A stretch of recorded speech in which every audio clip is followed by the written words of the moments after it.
What's up, guys, and welcome back to the Belt and Woodley podcast. Today, I want to talk to you guys about identity. I prefaced this on my last call, but I want to talk today about it in a way that actually makes sense. Not a buzzword version that like you see online, not the motivational poster version, just the real version that I have lived, the version that my clients have lived, and the version that eventually every single person will have to face if they actually want long-term change. And the way I look at identity is simple. You have away moves or you have towards moves. Every decision you make does one of these two things. It either pulls you away from the person that you were trying to become, or it moves you towards that person. There's no neutral decision. So many people try to stay in neutral, but there's no holding pattern here. You're always drifting in one direction or another. Now, I get asked all the time, well, Belton, how do I shape my identity? How do I build my identity? And honestly, I think that's the wrong question because there isn't one way to build it. It's not a formula. It's not a checklist. It's not some vision board thing that you do on the weekend with your friends. And this is why I have such a problem with programs that claim that they can change your entire life in a 30-day period, right? They may help you get started, sure. They may tighten up some habits, but identity it takes longer than that. It takes years. It takes repetition. It takes bumps, setbacks, and getting back up even when you're sick, you're traveling, you're stressed, you're mentally checked out, whatever it may be. It takes going through life and choosing not to let those moments derail you. And I'm not just talking about fitness. Let's be very clear here. I'm talking about any goal that matters, any version of yourself you are trying to work towards or grow into. We all have that picture in our head, right, of who we want to be. Stronger, calmer, more disciplined. With our kids, more present, healthier. But getting there takes poking holes in the ship over and over and over again and learning how to fix them while you continue moving. It's a bit like active recovery, right? Talking about fitness here. Now, that's the identity work. And it's messy. It's not glamorous. It's not Instagram ready. What people don't talk about enough is how much life actually tests your identity. You can write down all the goals you want. You can map out the perfect Monday through Sunday routine. But the real test shows up when your travel throws things off, right? When you get sick, your kids are up all night driving you crazy. Work blows up in your face. You're answering emails all day. You're putting out fires.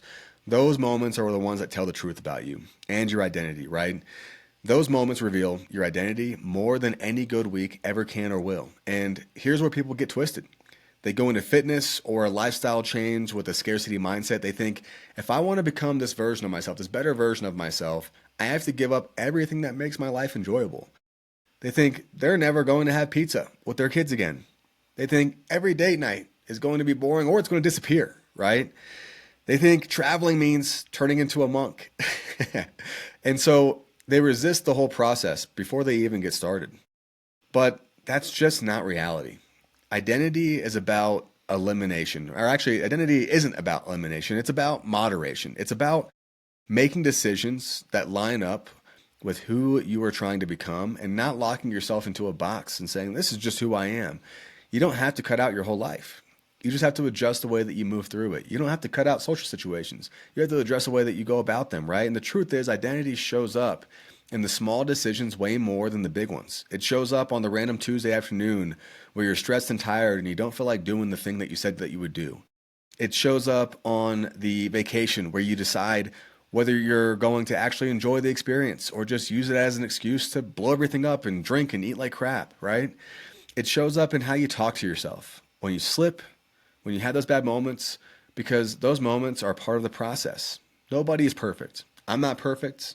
My clients that get insane results are not perfect, and you're not supposed to be either.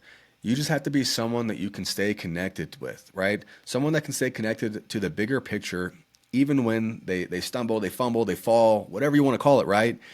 And here's something that I've learned, both personally and through coaching.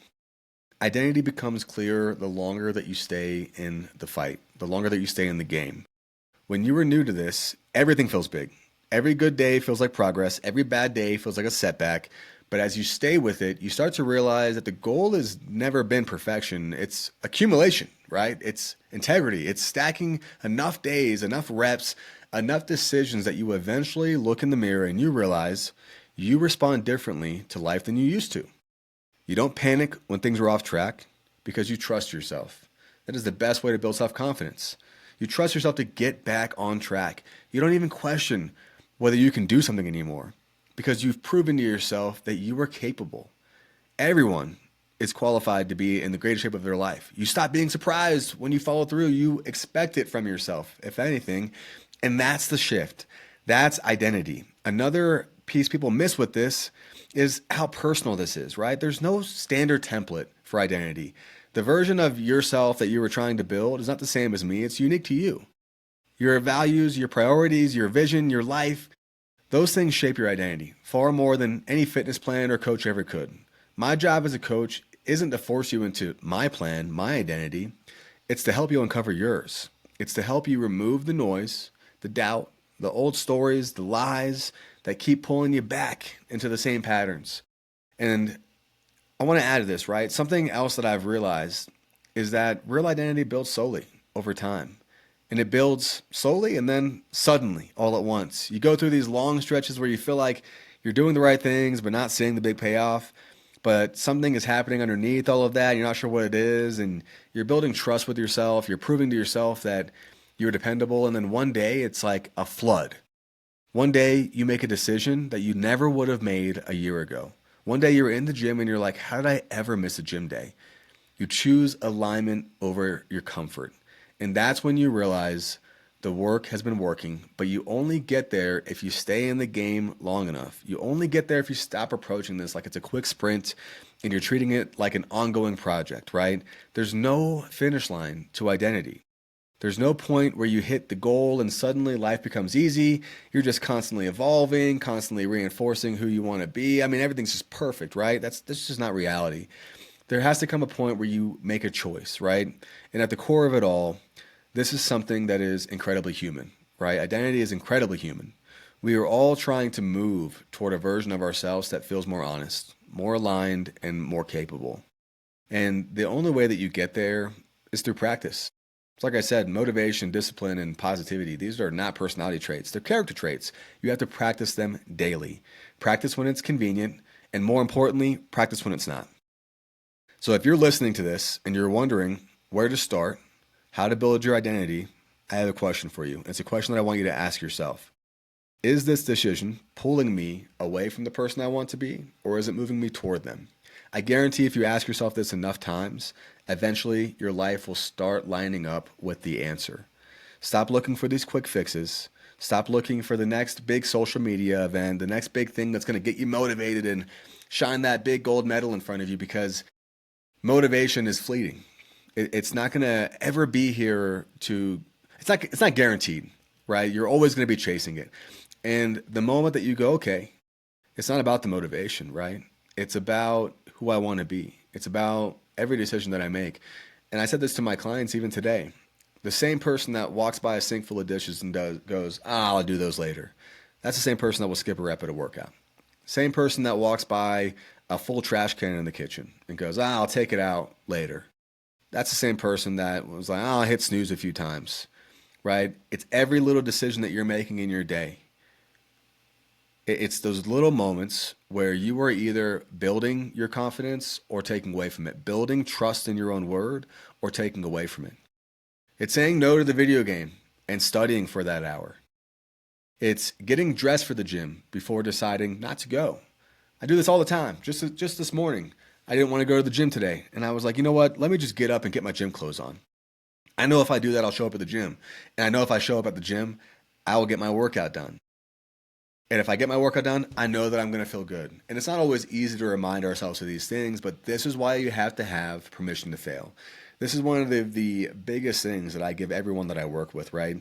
When they come to me and they're expecting a scolding or they're expecting like a drill sergeant style approach or to have someone tell them that they're messing up or they're slacking. And I go, hey, this is part of the game. And you get that permission to fail and you have that grace, you start to give it back to yourself. And the more grace you have, the more awareness you have, and we start working away from shame, the easier it is to really stick with the path, right? Because I hear it all the time. People get on calls with me every single day and they go, man, I've tried everything. And I go, you're right. You've tried everything except for being consistent. You give it a week, and when you don't see the instant result, you don't have the instant gratification that you're used to getting from your phone, from your TV, from Netflix, from all these things in our lives, right, that teach us that dopamine should be instantaneous. Those things are dangerous. Any type of dopamine that you receive without some bit of resistance is dangerous. And you have to be very mindful about how you moderate that into your life. Because that's the type of dopamine that tells you you don't need to wake up early tomorrow for that workout. You don't need to go for that walk because it's a little bit cold outside. It's a little bit chilly. Maybe it's rainy, right? I tell my clients all the time, don't come to me and tell me it's cold. I live at 7,500 feet of elevation. I know what the cold feels like. And I also know that no matter when the seasons change, the work does not. And neither does identity. And that's when you know you're moving in the right direction. That one day that you're in the gym and you go, you know what, I'm not going to skip this last rep. That one day that you're leaving the gym and you go, you know what, I'm not going to skip this stretch. I need to get this done. I know it's important. Not because my coach said so, not because my gym partner said so, but because I want it. Because it matters to me and who I want to be. So for any of you that heard my podcast, Why People Quit, for any of you that heard Scott's story previously last week, and for any of you that have come up with the question of, well, then how do I build my identity? How do I start being this person? I hope this gives you your answer. And I hope you guys join me next week as we tell another client story on the Belts and Woodley podcast.